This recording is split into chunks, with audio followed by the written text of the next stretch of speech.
Shapes inside. I have no idea. Maybe he's got a national one, for America, by America, make America. Trump. The national mall.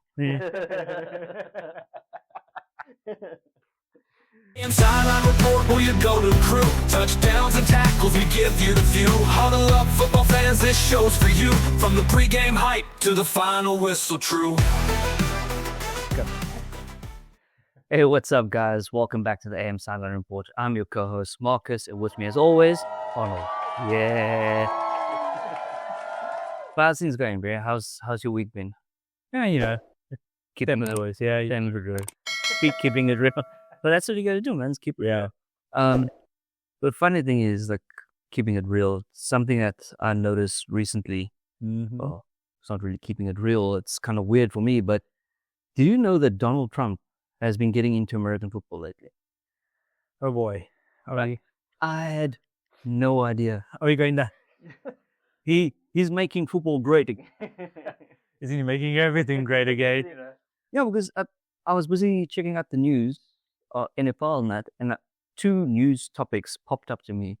And I was like, what the hell is going on? Okay, so like first news article that I took note of was 2027 NFL draft to take place in Washington, D.C. Did he announce that? He announced it. That was the strangest thing for me, that he, not the NFL president or any of the big wigs at NFL. But how does that work? Because usually it's, the NFL that possesses where the draft's going to be held, and, there's arrangements for those types of things. Exactly. Why is the president of the U.S. suddenly nuts? I'm guessing he's feeling special or something now, Yeah, I think I read somewhere as well that he's the first president to appear at, I think it was at the Super Bowl, which I didn't see. I did not know this. I didn't know this either. But apparently he's getting into American football because, like I said, okay, cool. He announced that 2027 NFL draft's going to be held in Washington, D.C. This is obviously going to be the usual 3-day event at the National Mall and Pennsylvania Avenue. I'm not sure what we don't live in the States, so yeah. But at the same time, I mean, wait. Let's roll this back a little bit. But how does because the draft selection is typically held at one of the stadiums or at one of the teams' stadiums. And this year it was at the Packers in Green Bay, Wisconsin. Is this now breaking tradition, or is this executive order of the presidential? I'm making it great again. That's definitely not his accent, but yeah, yeah, and not his color. Yeah, no, I can't do it. You know what I mean? You need to be a bit more orange, and your hair needs to be more yellow. Exactly. Yeah. I need that orange tan. But yeah, I read there as well. It says that it will be the first time Washington hosts the draft since NFL started rotating the sites from New York in 2015. Yeah. So the first time it's going to be in Washington since they started rotating it from New York. Yeah. But apparently he said, I'm pleased to reveal that the 2027 NFL draft will be held right here in our nation's capital, Washington, D.C., on the National Mall. I don't know what that's supposed to mean. What's the National Mall? Is it on the roof? I don't know what the National Mall is, but to me, a mall is shapes inside. I have no idea. Maybe he's got a national one, for America, by America, make America. Trump. The National Mall. In Washington, D.C. He said, I don't think it's ever been anything like that. It's going to be beautiful. It's going to be something that nobody else will ever duplicate. Well, no shit, Sherlock. So I don't know what the whole news planning for that. Yeah, but I mean, it's the draft. It's the standard. It's the drafts every year. I mean, it's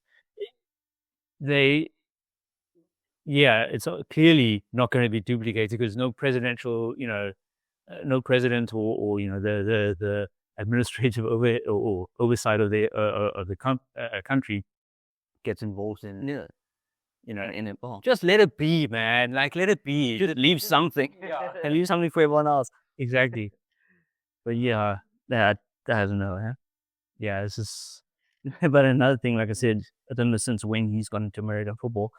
But the other topic I've seen, Trump calls NFL owners stupid for not taking Shadir Sanders in the first round. My goodness. Donald Trump's harshly criticized NFL franchises for not drafting Colorado quarterback Shadir Sanders in the first round on Thursday's draft, calling all 32 owners stupid. My guy, just get out of. Let the people do what the people do. Like, yes, we as fans, you can criticize people, or you can think what you want about the teams, and I mean, we've got our opinions on We have our teams, and we find the chief stupid. But we don't tell them. exactly, like, but you're a public figure that also now, it's so stupid. Really, let the people do what you're not an expert in this type of thing. So let them do what they do. If they mess up, they mess up. That's the way it is. Yeah. They have obviously got their reasons. They don't have to explain to you. I mean, you're the president of the country. That doesn't mean you need to make, every decision for every human being ever, The draft's also a strategic thing. Exactly. There has to be a reason why they didn't pick him in the first round. Exactly. And maybe, it might have something to do with the game. Maybe it's got, maybe it's a policy decision, type of thing. So who knows? But point is, don't get involved. Like, don't get involved. If I was on it, yeah. You've got a lot more pressing things to worry about, Focus on your country, not damn it. But yeah, speaking about him not being drafted in the first round, I can't think about, I think where he actually was drafted, round 4, round 5, somehow there. 5, yeah. But it's a nice segue into getting our next topic, which is the NFL draft. So the draft was massive, but it was 7 rounds over 3 days. So we're just going to run quickly through the top picks, the first 32 picks, the first round picks. Just so you guys can get an idea, because otherwise we will be sitting here forever if we run through. Yeah, it's all 7 players across all 7 rounds. So yeah, that's going to take a while. And I think most of it's online anyway. If you want to go round by round, you can see who went where. But yeah, interesting to cover the first. Just to cover the first round, just to see who all went where. So first round pick, number 1 overall, was Cameron Ward, QB from Miami, was taken by the Tennessee Titans. Jacksonville Jaguars took Travis Hunter, wide receiver and cornerback from Colorado. Pick 3 was the New York Giants. They took Abdul Carter, edge from Penn State. Pick 4, my team, New England Patriots, took Will Campbell, offensive tackle from LSU. The pick 5 was Cleveland Browns. They took Mason Graham, defensive tackle from Michigan. Las Vegas Raiders was next. They picked Ashton Genty, running back from Boise State. New York Jets took Armand Membo, offensive tackle from Missouri. So pick 8 was Carolina Panthers. They took Datario, I don't know if I pronounced the name correctly, McMillan, wide receiver from Arizona. New Orleans Saints took Calvin Banks Jr., offensive tackle from Texas. It's laughing at me because I'm messing up. So pick 10 was Chicago Bears, Colston Loveland, tight end from Michigan. San Francisco picked Michael Williams at number 11, edge player from Georgia. Pick 12 was Dallas Cowboys. They picked Tyler Booker, guard from Alabama. Miami Dolphins with their 13th pick. With the 13th pick was Kenneth Grant, defensive tackle from Michigan. Yeah, and then carrying on that, 14. Pick 14 went to the Colts, Tyler Warren, tight end from Penn State. Falcons took Jalen Walker at pick 15 as the edge from Georgia. Mm-hmm. Walton Nolan went next at pick 16, defensive tackle from Mississippi. Bengals at 17 took Shamar Stewart, edge from Texas A&M. And then the Seahawks taking at 18, Gray Zabel, guard from North Dakota State. Bucks up next at 19. Took Emeka Egbuka, wide receiver from Ohio State. 20 went to the Broncos. Jadar Baron, CB from Texas. Derek Harmon, defensive tackle from Oregon, went to the Steelers at pick 21. Chargers taking Marion Hampton at 22, who's a running back from North Carolina. And then my team, the Packers, ended up taking Matthew Golden as a wide receiver out of Texas. That was at pick 23. 24 was the Vikings, took Donovan Jackson, also guard at Ohio State. New York Giants taking Jackson Dart, QB from Mississippi at 25. And then 26, Falcons again taking James Pierce Jr., edge from Tennessee. 27 going to Malaki Starks, picked by the Ravens. Safety from Georgia, and the Lions taking Talik William, I would say Talik, yeah. Defensive tackle from Ohio State at 28.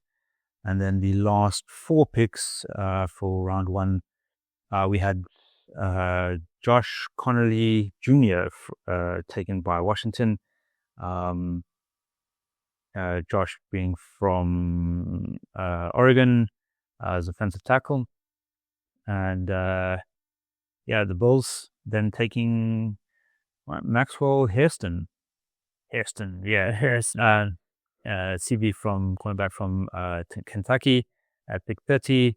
31 going to the Eagles, and they took Jihad Campbell from Alabama, and 32 final pick for round 1 going to the Chiefs, who took Josh Simmons, offensive tackle from Ohio State.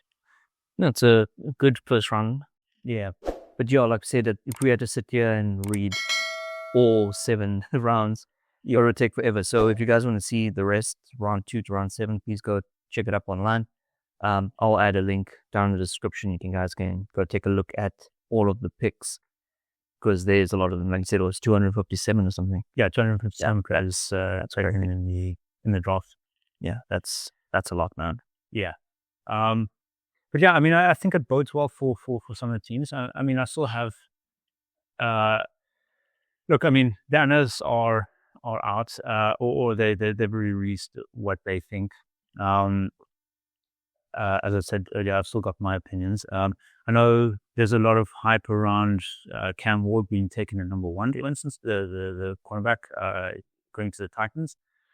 There's been a lot of talks around that too. Yeah. You said you have your opinion. You mentioned I strongly believe that he shouldn't have gone there. Yeah. I know he was hyped up to he was excited about being taken by the Titans. I just don't think it was a good move. Look, it's a good move by the Titans, I think, but for him personally, I'll have my doubts. Like, I'll wait to see the new or the new season, see what comes out of it. But yeah, some other possible notable mentions. For example, the Browns have now 4 QBs on their. Yeah, I only mentioned that. Yeah. Yeah, so that's. I mean, that's too many. How do you cycle, or how do you give them each enough playtime? Like, or not just playtime. Yeah, but like even during the training season, how do you play them enough that you can actually make a good decision on who's actually going to. They're probably going to leave it down to preseason. Maybe each QB takes a quarter and see how they perform. Yeah, but that's also very. They still need to run each of them. So yeah, so like how can I say? At least rank them, put them out there, and it's one thing saying, okay, I mean, like, yeah, okay, give them a bit of playtime, but you still have to. They're still training. They're still who's actually making the play calls, or not play calls, sorry, who's actually running the, how does the rest of the team put around the QBs of choice? I mean, it's not your offensive unit essentially revolves largely on the style of play of the QB. QB is a little bit weak in the left side. Doesn't read the blind side so well. Your left guard, left tackle need to step up. Kind of thing. So versus you can't just bring somebody else on and they're pretty strong there, but now the other the rest of the team has to adjust around that as well. So which is going to cause whole team overalls for issues. Yeah. So you kind of want to settle on one or two QBs going into a season. I mean, some of them have a third one. I think the Browns ran three QBs in their team last year. Their selection, because I think it's a 51 or 54 man squad that gets selected. Oh, I can't think of the number now, but I know there's a lot of them. Yeah, that's for sure. I mean, but that's across that's the entire team, right? Yeah. So you've also got to be careful. It's kind of a strategic who you're putting up for. I think the Browns ran 3 QBs for whatever reason. And now they have Joe Flacco as well now. Well, so they've got Joe Flacco, Pickens, I think, and then their two draft picks. I mean, also during practice time. I mean, how do who are you playing with? You've got to be able to see and evaluate each of the players. You've got to give them enough time to play to actually evaluate them correctly. To me, it just seems a little wasteful. Yeah, and I think that is still a big thing. But I mean, even just moving on, let's stop talking about the Browns because meh. But other notable another team worth sort of mentioning is the Cowboys. I mean, the Cowboys basically they didn't select any wide receivers. Oh, it didn't? No. Jeez. Who do they have as wide receiver? They've got one wide receiver at the moment. Or one good one, I guess. Yeah. So, and that's it. So you would think they'd start trying to look. I know since the drafts, they have made 1 or 2 trades. And I think signing from free agency or no, actually it was trades, I think. So they might be trying to work it out that way. But also, I mean, you would think that they'd try build up long term. Yeah. That's kind of what the draft is, right? Like it's signing on players to potentially be here for the long haul. Yeah, exactly. And you want to see how those players shape up, and maybe you'll drop them, maybe you'll promote them. I don't know, whatever. But the idea is it's a team is in it for a long a number of seasons. Yeah. So, I mean, these draft picks now will probably start shining in 2, 3, 4 years time, kind of thing. So, it's great for now. Like it's great seeing who got selected and things, but you're looking at it in the long for the long run. Yeah. So I'm not sure, and that's why I go back to Ward, right? Yeah. For getting selected by the Titans. Cool now, but how's it going to look like in 4 years? Yeah. Look, I mean, don't get me wrong. He's a great QB, right? But yeah, it's. Going to the Titans, I'm still gonna hold up reserve on that. We'll see how he does this season, coming season, and then see how things go. Their opinion, yeah. But sorry, before we carry on, the actual the highlight of the pick or the draft probably was Travis Hunter. Yeah, getting selected by the Jaguars. Yeah. That was a massive win for the Jaguars, and the way they negotiate, or the way they actually were able to select him at number 2, that was just They really scored. Yeah. In the draft. Yeah. Yeah. Definitely. And honestly, I think he probably would do a great service for the Jaguars. I think he fits in the sort of play style, but not only on offense but also defense, because he's a wide receiver and cornerback. Yeah. And he can play both positions, which it basically gives the Jaguars options. Yeah. So yeah, they needed both. They needed. He'll be on the field for the whole game. Wide receiver, okay, cool. Yeah. But yeah. So honestly, that like he's one of those. I think it's mentioned in the press already. But yeah, generational talents that comes about once in a while, kind of. But Trevor just needs to be able to get him the ball now, which is also true. Assuming that he's playing offense, they could slot him on cornerback and more on the defensive side. And they don't really have much receivers either. They don't. It's a struggle for them. But I think, yeah. I mean, I'd like to see what they do this coming season. Yeah. What if when it comes to preseason, they put him kind of in both positions to see where he'll perform better? I think they'll do that even before that's in training camps and the preseason sort of pre and yeah. So yeah, they'll find a position for him. But again, as well, he minds potentially run like say majority on one unit. But also step in and actually train with the other unit as well. So, like, you could primarily be on the offensive side, and then during the actual games, take over every now and then. Because again, remember, a lot of players maybe don't have they decide not to use 2 or 3 wide receivers. They have one, so they had somebody else run bunch of 5-10s, or maybe it's a running play or whatever kind of thing. So he won't be on the field then. And then, but from the defensive side, they might like, oh wait, actually, like, this isn't such a great, or we're struggling a bit. So let's bring on or let's replace our current cornerback with different talent. Maybe shake things up a bit. And so he plays mostly that game defensively. So Nika. Yeah, that makes sense. Be interesting to see where and how he fits. I can't wait for August. Yeah. For preseason start, that's gonna be amazing, man. Yeah, once that kicks off for the new season or N25 season, yeah. But yeah. So that is the NFL, yeah, for this episode. So moving over to UFL.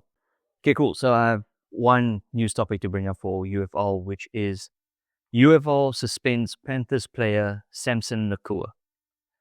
That was in week 5, right? Week 4 it was, yeah. So a little late, but yeah.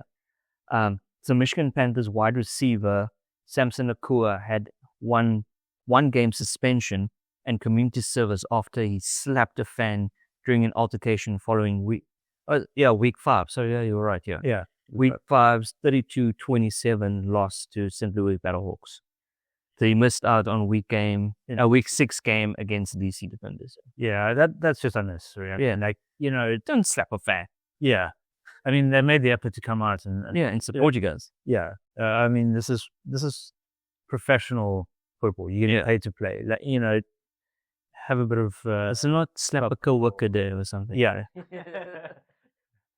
I mean, I'm sure people wouldn't mind, every now and then having one of those types of days, but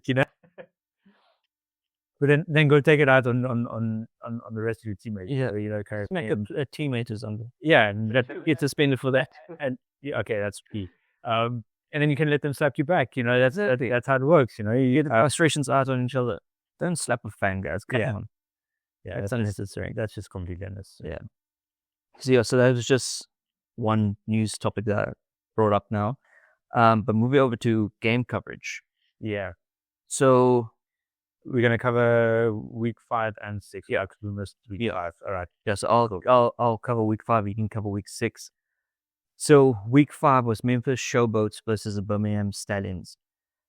the Showboats beat the Stallions 24-20, which was shocking for me because the Showboats are not great, and we both predicted the Stallions is going to win. Yeah. So that was pretty shocking. Yeah, I don't know what fell out. I don't know where the Stallions fell out there. That was just The Stallions are shocking performance. Yeah, I have no idea what happened there. I mean, all props and Well done, Showboat. Showboat were actually Beating the defending champion. Yeah. But yeah, I have no idea what happened. what happened? What happened, my guys? So game 2 was Michigan Panthers versus St. Louis Battlehawks, and the Battlehawks won 32-27. Yeah. I called the Battlehawks, you called the Panthers. Yeah, I mean, like, look, I would have loved to have the Battlehawks win, Which they did. Yeah, which they didn't. But thankfully, but You thought the Panthers would. I still had, I think, money on the not money, Not actual money. Yeah. But yeah, Metaphorical money. I was expecting the Panthers. I thought there was a good chance. It was a very tight decision. It was a close game. So yeah, I mean the scores tend to or are pretty close together. Yeah, I guess it was basically a one score win. But yeah, fully expecting the Panthers to take that. Your team surprised you, man. I did. I'm happy for that. Yeah. This game surprised me as well. DC Defenders versus Arlington Renegades, and the DC Defenders beat the Renegades 37-33. Yeah.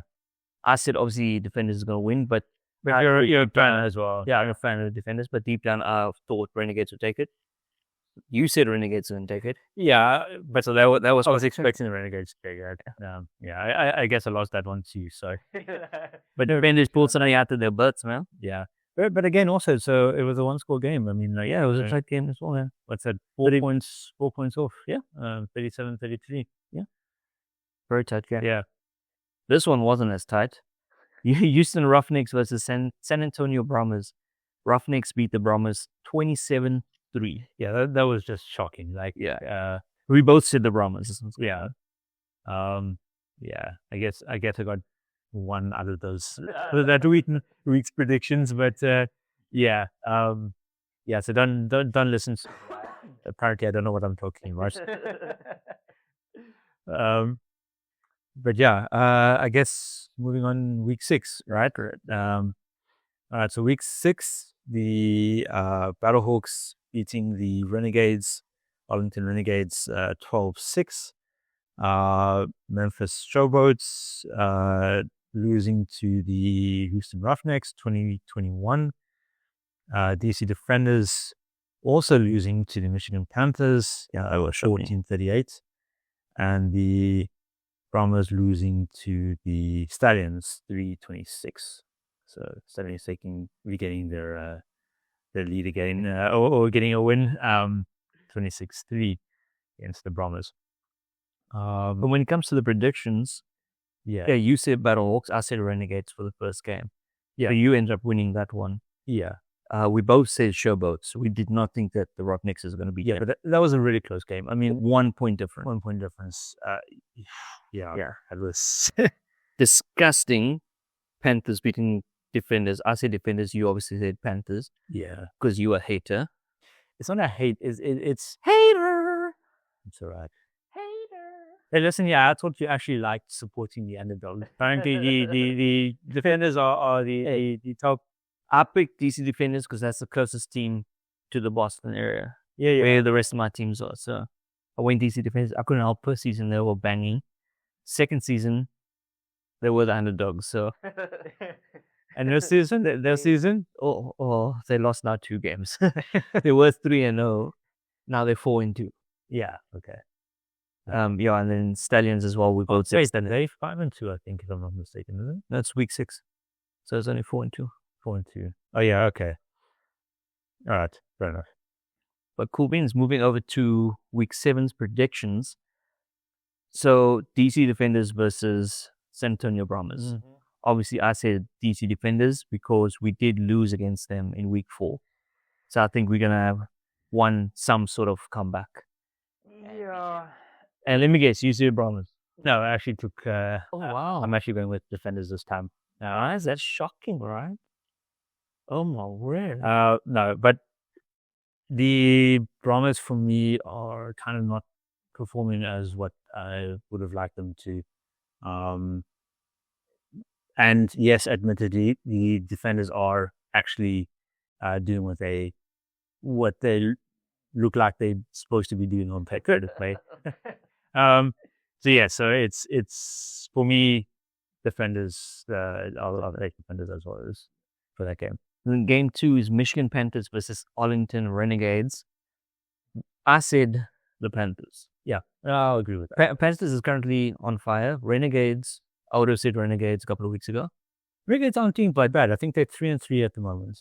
But they're falling down a bit. So Panthers is, I think, performing way better than Renegades at the moment. Yeah, I think strength of team wise and that type of thing. Yeah, yeah. Panthers just seem to be putting the stops out. So yeah, the team to watch out. Yeah. And game 3 is Houston Roughnecks versus Birmingham Stallions. I said the Stallions. I think I might regret this because we said Stallions last week. Look, I've gone with Stallions as well. Yeah. Yeah, I kind of have the Roughnecks seem to be that wild card team at the moment. Yeah, for me anyway. Just narrowly beating, or losing kind of thing. So yeah, it's kind of a bit of a toss up. Look, on paper, the Stallions I think are the stronger team. But it comes down to game. Yeah, it comes down to the so yeah, so we'll see. But I've gone with Stallions as well. Okay. Yeah. So final game of week 7 is the St. Louis Battlehawks versus Memphis Showboats, and I see the Battlehawks. Yeah, I think they should easily beat the Showboats. Yeah, one would hope. One would hope. Yeah, I'm gonna stick to supporting my teams now, and I'm gonna say the Battlehawks. Battlehawks as well. Yeah, unbiased and biased opinion in this case. Battlehawks, please don't make me regret. I'm asking you kindly, please. I'm kindly asking you. Okay, cool. So moving on to UFL Power Rankings for week 6. Yeah. At number 5, I said the Arlington Renegades because they dropped down quite a bit for me personally. Number 4, I said Michigan Panthers. Number 3, Birmingham Stallions. Number 2, which was number 4 last week, I put them up at number 2, St. Louis Battlehawks, and then number 1, DC Defenders. Don't know why I'm doing this. Is not a thing for DC Defenders. It's a win. Winning. Going higher on the charts, so the more you win. I'm winning. Yeah. Yeah. Okay. Yeah. So in my case, I'll agree. Renegades. I'm actually Renegades, Roughnecks. It's a bit of a toss up at the moment, but I've gone with the Renegades. Where I've differed from you, I think, is I've switched the 2 sets of teams around. So you had Defenders and Battlehawks at number 1 and 2. Yeah. I've got them at 3 and 4. Okay. And then Panthers and Stallions still for me are top 2 the top 2. Yeah. Oh wow. Okay. So Stallions at number 1, Panthers at number 2. That feels shocking. It does. It's your own opinion. It is, but shocking. Yeah, not gonna lie. No cap. Don't come with the. Listen, I'm an older. I'm part of the older crowd. So I'm just a couple of years younger, man. Come on. Yeah, but we know Gen Zs or Gen As and all this. Yeah, but I mean, whatever way it goes. I mean, I don't know all this newspeak kind of thing. So but yeah, I think Stallions and Panthers still have a bit to show. So yeah, I kind of know where the Battlehawks and Defenders kind of currently are. I'm still waiting for the Defenders to go through their dip. And I know you don't like that, but it is what it is. And disrespect I received during this podcast is just on the pages. And but yeah, the Stallions and Panthers, I think they're powering through. Yeah. Panthers could be number one at some point.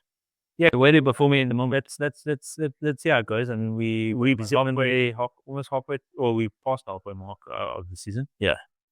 So yeah, I think it's like 10 or 11 games or something. So, yeah, that's there's a couple more. We'll see what happens. We'll reevaluate next week. Panthers versus Defenders in the finals. Wait, hold on. Indicators lose again. Wait a minute.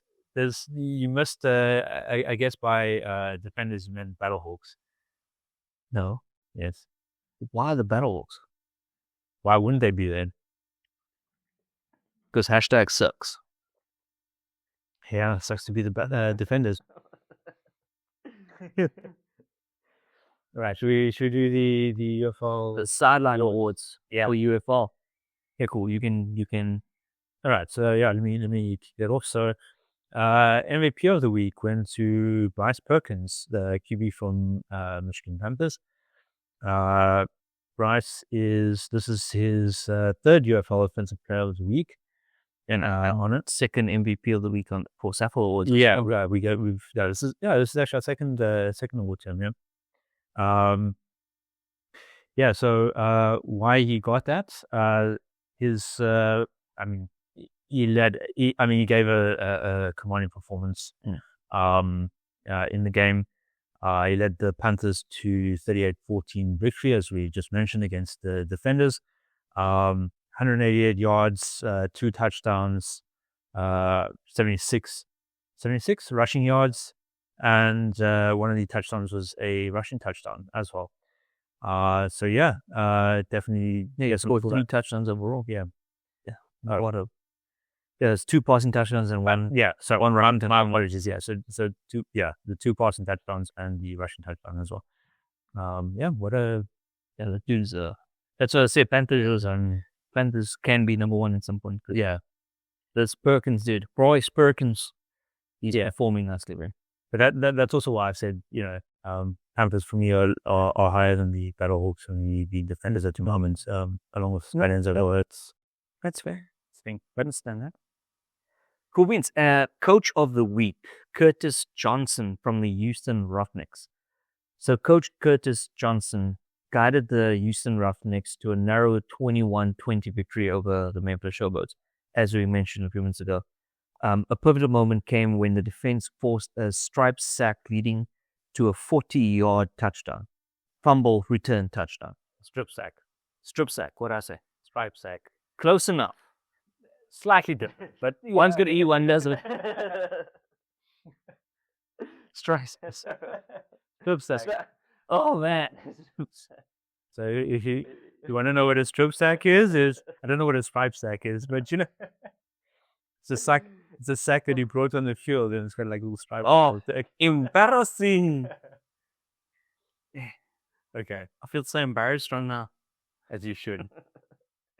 But yeah, Coach Curtis Johnson, he's coach of the week for us. What's that? For UFL.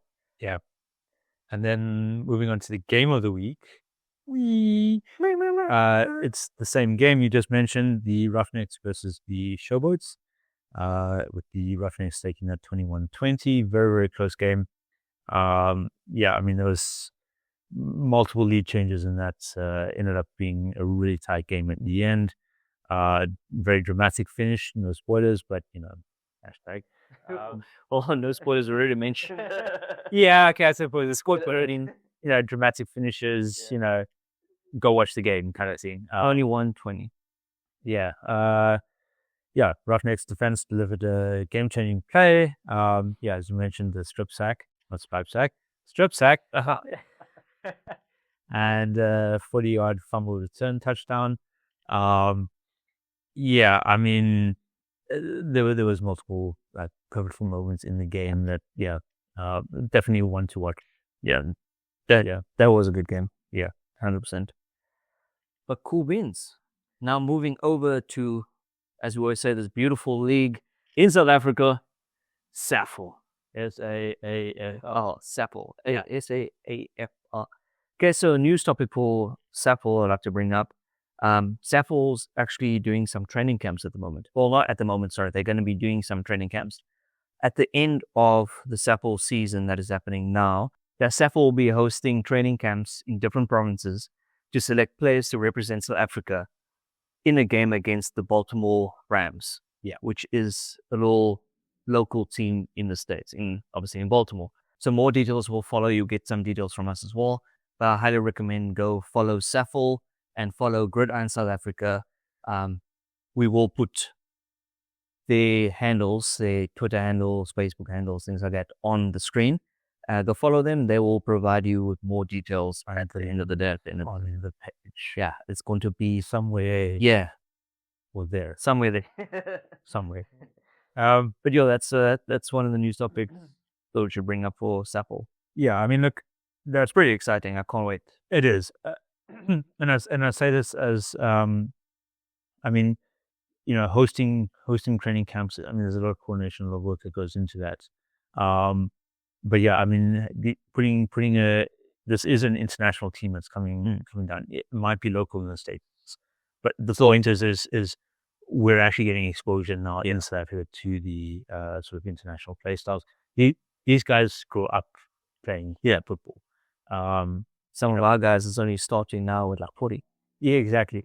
So this is really exciting to see how we actually fare and pit ourselves against international. Yeah, and it's gone quite quickly. It's grown very fast. It came up. Yeah, it only started last year. Now, an international team is coming down to come play. Yeah, that is awesome. And I mean, if we talking about international teams, I mean, you know, we've mentioned before, but the games against Egypt and the flag football in Egypt.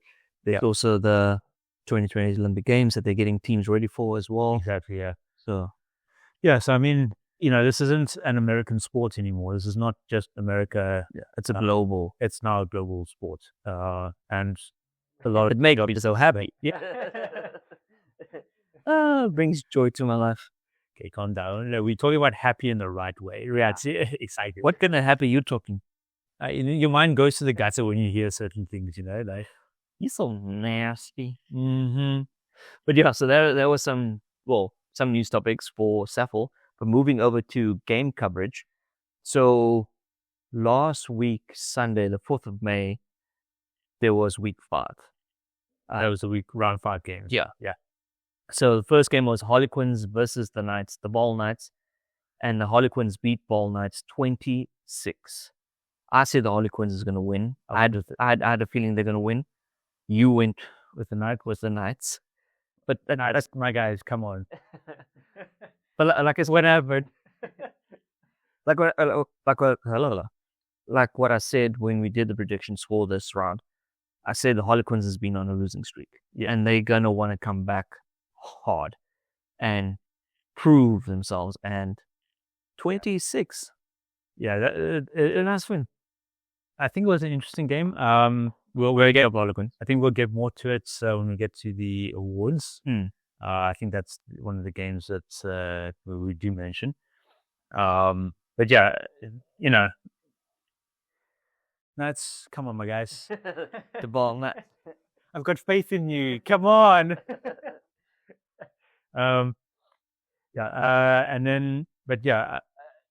That score is a lot closer than the next game versus Commandos.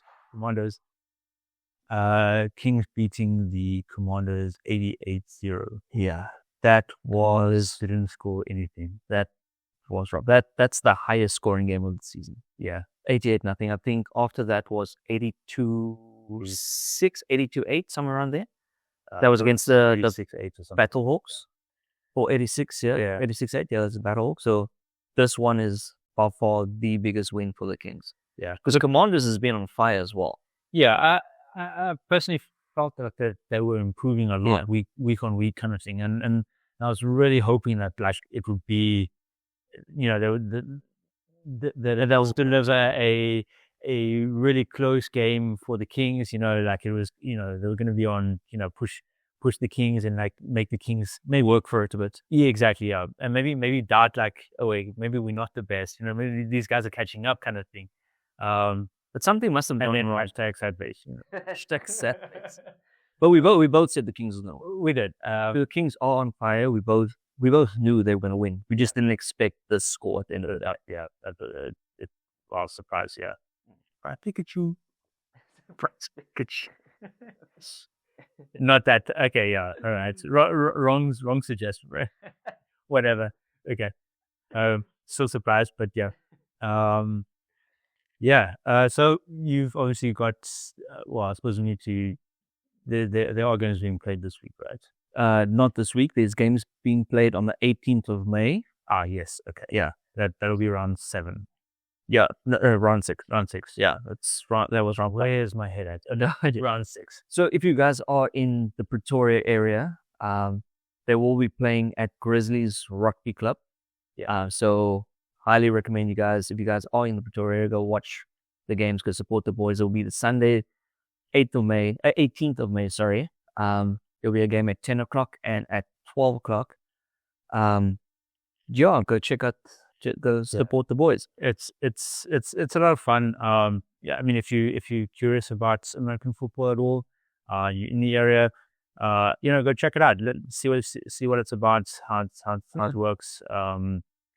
Get familiar with the game. Yeah, it's. I mean, even if you're just interested in American football, this is SAAFL playing American football, guys. It's some exciting stuff. Yeah. So the games that will be played that day, at 10 o'clock will be the Battlehawks versus the Harlequins. I think we both agree that Harlequins is going to take that game. Yeah. Harlequins coming from a big win against the Knights. I think they should take that one.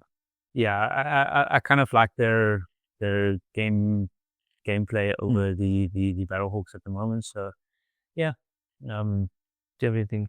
And again, we both most likely going to agree. So at 12 o'clock, the next game is Ball Kings versus Ball Knights. So this is basically a repeat of week 1. Yeah. I say again, Kings is going to beat us. To be honest, I think the Kings will go undefeated this season. Looking at, I think they were undefeated last season as well. Yeah. But yeah, Kings versus the Knights. I think Kings is going to take it. Kings will take it. Yeah. So again, if you guys are in Pretoria area, please go support the boys. 18th of May, 10 o'clock, 12 o'clock, the 2 games. Grizzlies Rugby Club in Pretoria. Yeah. Okay, cool. So moving on to Week 5's Power Rankings. I changed mine up a little bit from episode 2. I've still got mine the same. Yeah, you still have yours the same, yeah? We can run through that now again. Yeah. But my number 5 is the Battlehawks. Number 4, Ball Kings. Number 3, Commandos. Number 2, Harlequins, jumping up all the way from number 4 to number 2. And then still number 1 is the Ball Kings. Yeah, so I'm going to do mine in reverse because, I like to do different. So, Kings number 1, Commandos number 2. Kind of tied for the second spot, as well as the Knights. As I said before, I'm sticking with it. Commandos and Knights for me are roughly the same, but if I have to force them into an order, and I'll put the Commandos first. I still like the play style of them. I still think they're growing and have a lot of potential. Yeah. So they're still my second rank, edging out just edging out. Yeah, 1 9 different. And then Harlequins at 4 and Battlehawks at 5. Yeah. Okay, cool. All right. Okay. So moving on to Sideline Awards for SAAFL. MVP of the week, we went with. This is for round 5, right? Yes. Okay. We went with Eliandro Palma. He's the quarterback, wide receiver, safety, defensive back, and kicker for the Harlequins. That man is just yeah, he's all over the field. He's everywhere. He's all over the field. So Eliandro, he unfortunately had some personal issues to deal with, so he couldn't make it to the game on time. He showed up late, rocked up, no warm up, nothing, walked onto the field and scored a touchdown. Yeah. He threw a stunning touchdown, just straight from his car onto the field. Scored a beautiful touchdown. So props to that. And then leading the team to a 26 victory over the Bears. So that's props for Ellie right there. Definitely. Coach of the week. So moving on to Coach of the week, Coach Stefan from the Commandos. So yeah, look, as we just mentioned, Commandos took a thrashing, like 86 defeat against the Vol Kings. But like 100% Coach Stefan. He deserves Coach of the week. Yeah, definitely. Basically, yeah, the Commanders were down on numbers. Yeah. Right. And Coach Stefan actually stepped onto the field and played.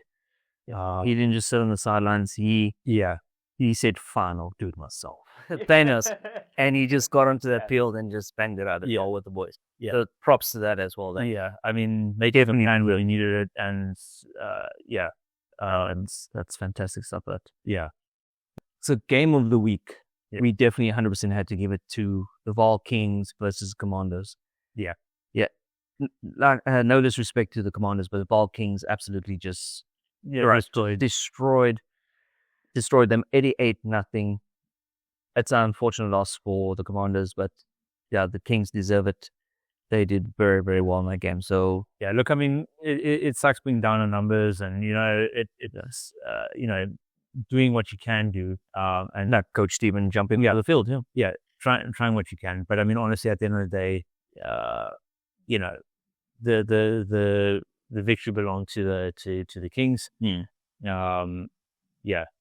Good effort by the Commandos, but even better effort from the Kings. Yeah, the Kings still just Okay, cool. So moving over to a little fun segment of ours, which we're going to be calling Trash or Fire. I almost said thrash. It's trash or fire. Yeah. So explain how it works. Yeah. So I'm going to read a couple of topics here. I have 5 topics, and then we'll decide if it's trash, which obviously is terrible, or fire, awesome. Okay. So just explain the concept of trash being that.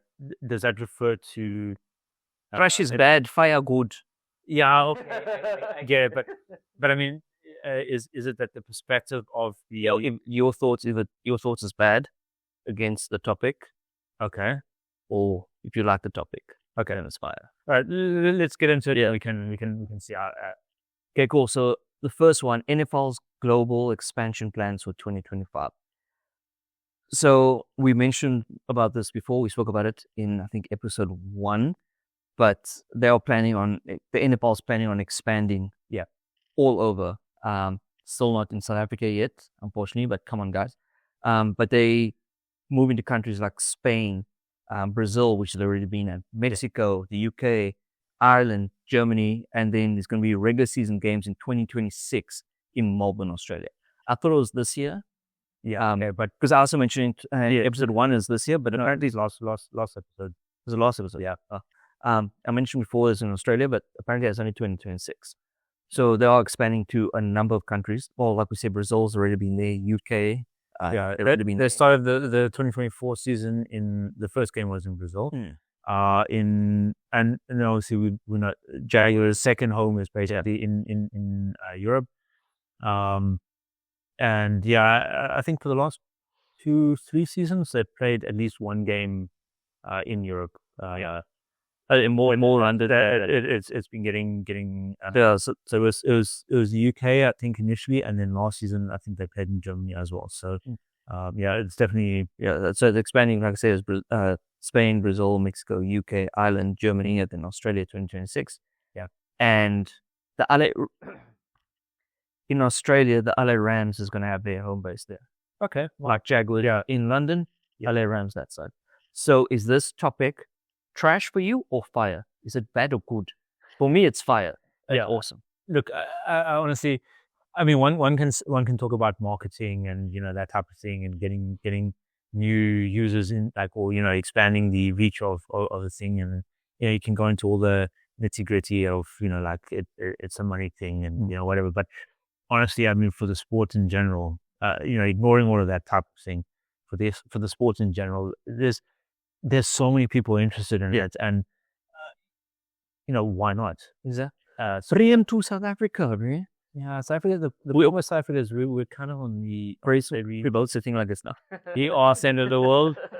Yeah, that's true. Like in order to get to us, I mean, from say the States, it's States to Europe down, or let's say Europe, Asia kind of thing. It's States to there and down, so it's a multi-leg trip kind of. Oh, it's the same for Australia as well. No, but there are direct flights at least. But yeah, so it just depends. But well, what do you mean going from States to Australia? Yeah, I suppose, but it's relatively. I want to say it's quicker if we can put it that way. It's down. Yeah, kind of got that. Yeah. I'm kind of visualizing an actual map, and I see them going this way. Yeah, You can technically go this way. but yeah, so it just okay. So for me, yes, fire. It's a great thing. I fully support the expansion. Yeah. Bring it to the rest of the world. It's it's what people are interested in watching and participating in. Why not? But another reason why they're not really coming to South Africa is because they don't really know that there is a formal community here. And that's why we started AM Sideline Report, to grow a community. Yeah, that's also and build the sport up in South Africa. Hopefully one day they end up coming down. Yeah, hopefully one day we can actually preach to them that, hey, listen, guys, we've got a community. Yeah, there's a lot so many people interested here. Please bring a game. Yeah. Don't go playing kids, I'm playing J, baby. So we can go in here the infrastructure over there. Okay. A man can help. Go play one of the school fields. Okay, cool. So the next topic is Detroit Lions maintain top 5 power ranking. So despite mixed reviews on the draft picks, the Detroit Lions still hold the top 5 spot in post-draft power rankings, showcasing the team's depth and potential under coach Dan Campbell. I think it's inspired because I like the Lions, obviously, and I can see why this was included. This topic was the Lions. I mean, why not mention the Chiefs are still in the number 1 power? There was a topic that I was looking at about the Chiefs. I'm like, no, I don't want to speak about the Chiefs on this podcast. But now we're speaking about the Chiefs on the podcast. Apparently, yeah, we can't avoid speaking about the Chiefs forever. So but yeah, so for me. Yeah, I mean, okay, that's cool. To be honest, like for me, this is kind of more trash. I don't really care. You know what? If you don't care about the Lions, you trash. No, not you guys. I'm just talking about him. That was just no. Don't direct your hatred toward. This is disgusting. You've been constantly hatred against the defense. This. No, but so you're going trash because you're not a fan of the Lions. No, it's not that I'm not a fan. It's just the Lions are in the NFC North, as are the Packers, as are the Bears, as are the Vikings. I mean, then again, in saying that, my second team is the Bears, so I don't know how that works, but it works. I have a team in both conferences. Patriots, AFC, and Lions, NFC. Yeah. One day, Super Bowl. Super Bowl 2025. But yeah, so Lions are doing great. Don't get me wrong. They just messed up in the playoffs. I think Dan Campbell is like an underrated coach. He's done fantastic for the Lions. To be honest, what I really, really like about Campbell is his willingness to take the risky plays. Going back for 2-3 seasons even.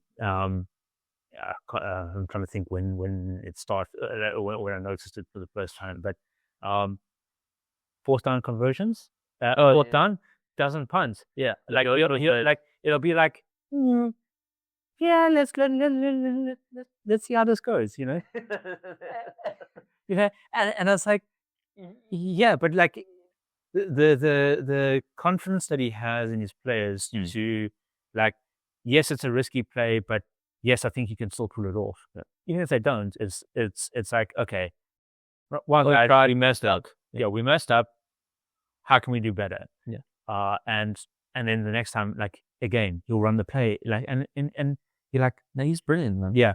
I watched a bunch of clips of him and in the locker rooms, and his motivational speeches are just next level. Yeah. So I get hyped up. I'm like, yeah, let's go.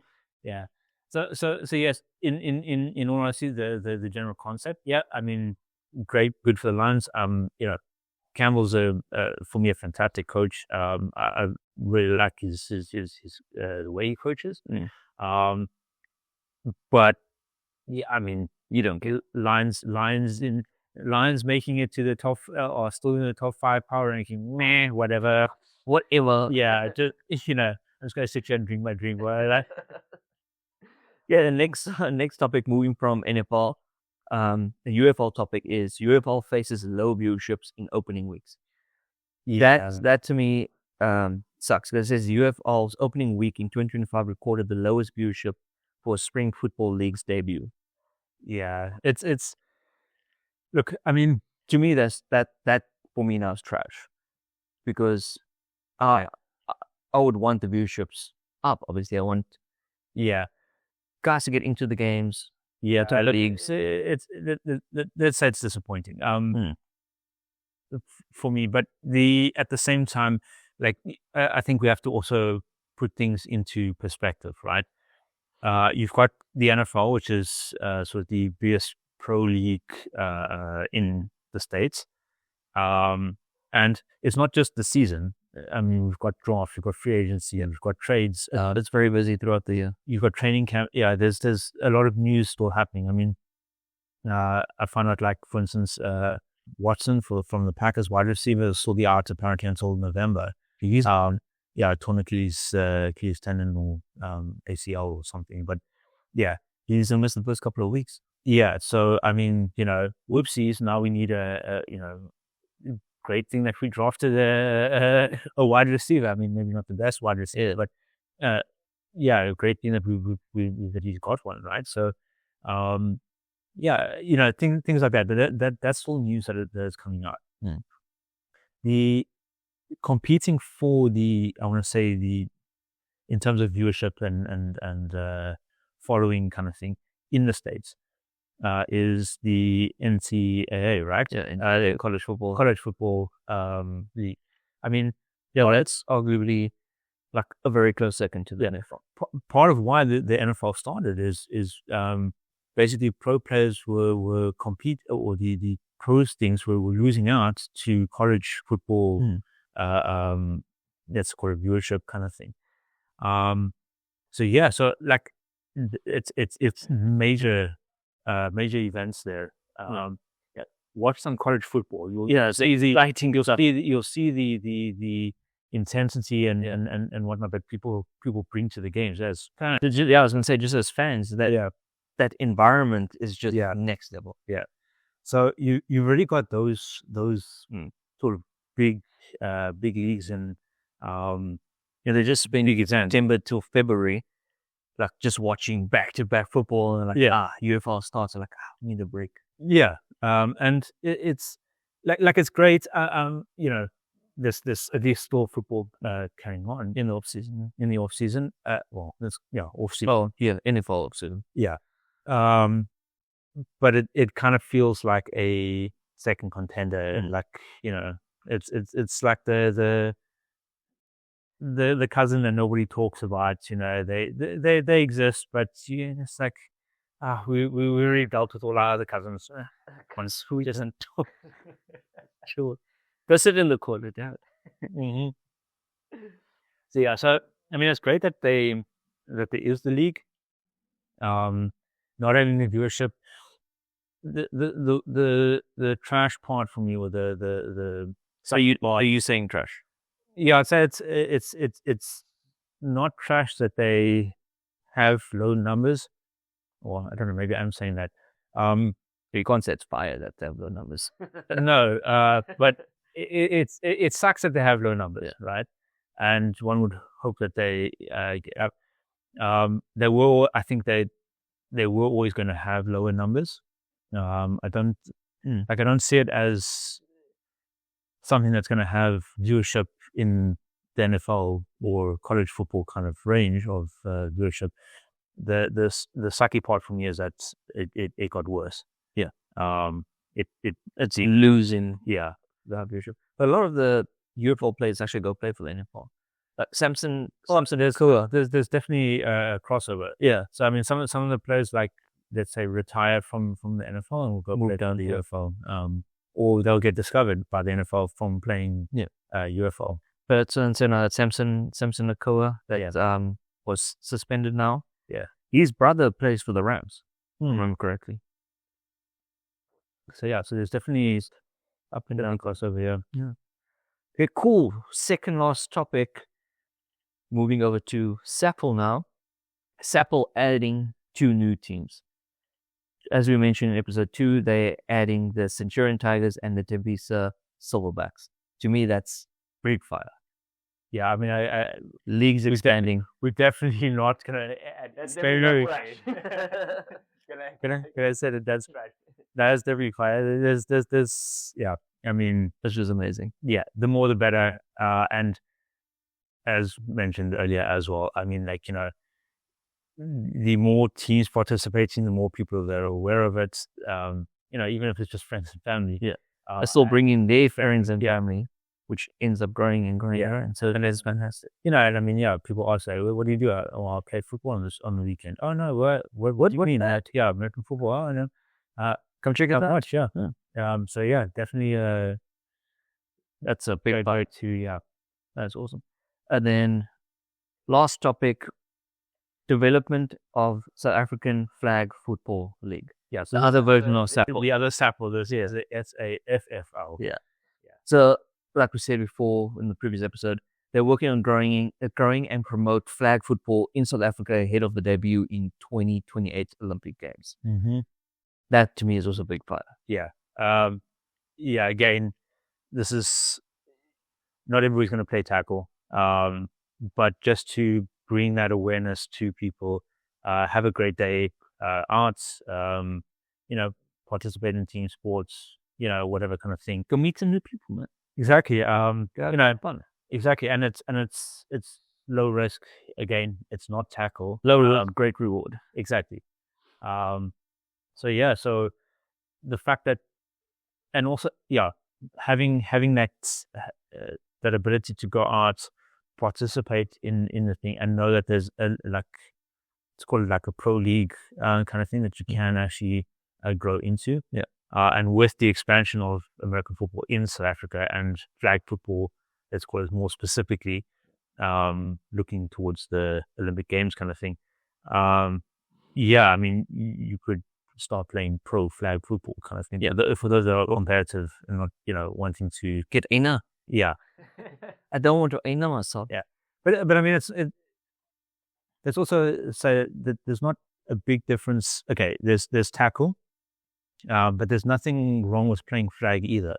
There's a lot more strategy involved, because it's not like, you can just, break a tackle and you have to recruit and all those things. And so there's a lot more focus on the strategy, I want to say, of running certain plays and play styles and creating space and that type of thing, and understanding how you're going to play your various positions kind of thing. So a lot more focus on that, which is fantastic. It feels a lot of fun to watch as well. Yeah, because during the Pro Bowls, the Pro Bowl games, the NFL guys play flag football as well, and it's a lot of fun to watch. Yeah, if you're looking for how the pros do it, the NFC versus AFC 2024 Pro Bowl game, is flag football.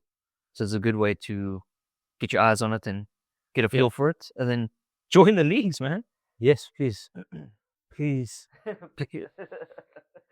Because we mentioned in the previous episode as well that we started our own team that's in Jeffreys Bay as well, that will be part of this specific league, the Flag Football League. So if anyone is in the general area of the Eastern Cape, PE, St. Francis, Heemansdorp, Jeffreys Bay itself, give us a shout, comment down below, let us know, we'll be in touch, and then join the team. Yeah. Join the J Bay Dolphins. Yeah. We are still looking for players, so yes, please That's reach out to him. Is that from that the topics? Yeah, that's all the topics. All right. So we can probably call this one episode 3, wrap it up. So guys, please, like we said before, we're trying to start a community of American football fans here in South Africa. So we want to hear your voice too. Yeah. So comment down below, subscribe to us on YouTube, go follow us on TikTok, Instagram, Threads, Twitter. Link will be in the bio or in the description. So join us, follow us, and join this community of American football fans in South Africa. Want to hear your and thoughts, of course. Yeah, your thoughts, your takes as well. We want to hear that. Let's discuss this. Yeah. Looking forward to hearing from you guys, because we also want to add fan comments to future podcasts as well. Yeah. We're also looking for guests to be on our podcast as well. So if you're interested, if you're into American football, let us know. Give us a shout. We'd love to have you guys on the show. Don't have to be an expert.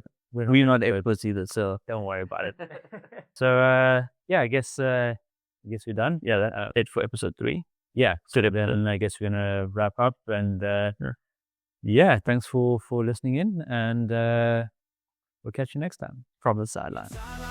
Will you go to crew? Touchdowns and tackles, we give you the view. Huddle up, football fans, this show's for you. From the pregame hype to the final whistle, true.